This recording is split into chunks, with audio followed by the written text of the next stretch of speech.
Well, it is tax season in America, and many of you are probably comfortable doing that on your own online. But for those who are not or have a more complicated tax situation, you may want to find a good tax preparer.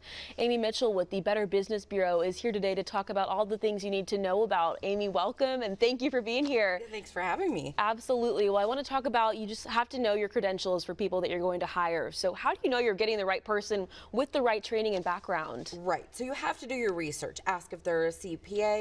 Some of the tax preparers can do just your forms. So your basic forms, your amendment forms, but they may not be able to take you and assist you all the way through an audit. So know your level of like, well, we might have an amendment, we might have an audit. And if that case, make sure that your preparer is qualified to assist you through the whole process. Absolutely. I know another big concern is that there are a lot of people that may come out and say that I promise you this, this, and this, or things that might seem almost too good to be true. Is Yes. that something you can be worried about as well, or do people, I guess, take advantage of that, the situations people are in?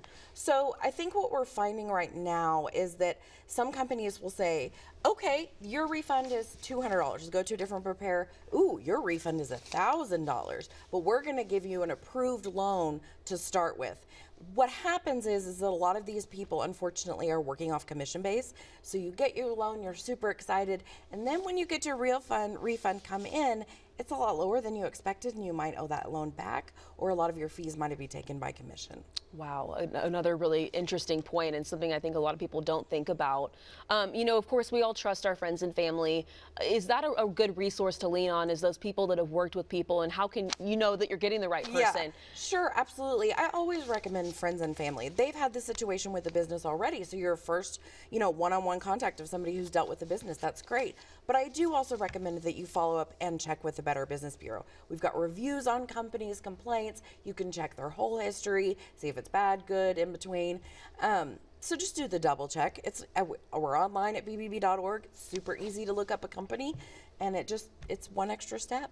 Absolutely. And of course, another big concern is those fees that I know with online taxes, you see those little things you tack on there. How can you know up front that you are getting, the right sort of amount, and just to watch out for how they take advantage of people in that way too? Right. So, I mean, for me personally, I've done my taxes, myself many times. And, you go online, you finish everything, and you're like, oh, wait, there's a federal fee and a state fee, and if I want it direct deposited, there's another fee. So how do you figure all this out? I would recommend reading the websites, fine print, and saying, okay, what am I all going to get charged for? Or what are the, add-ons that I can do throughout this process that may be cheaper to take it to a tax preparer that can handle all of that versus doing something online. Absolutely, Amie. Really good resources. Again, check out the BBB. You guys know what you're doing. You have a lot of good resources on there. So thank you for joining us today. I really appreciate that. Thank you. Of course.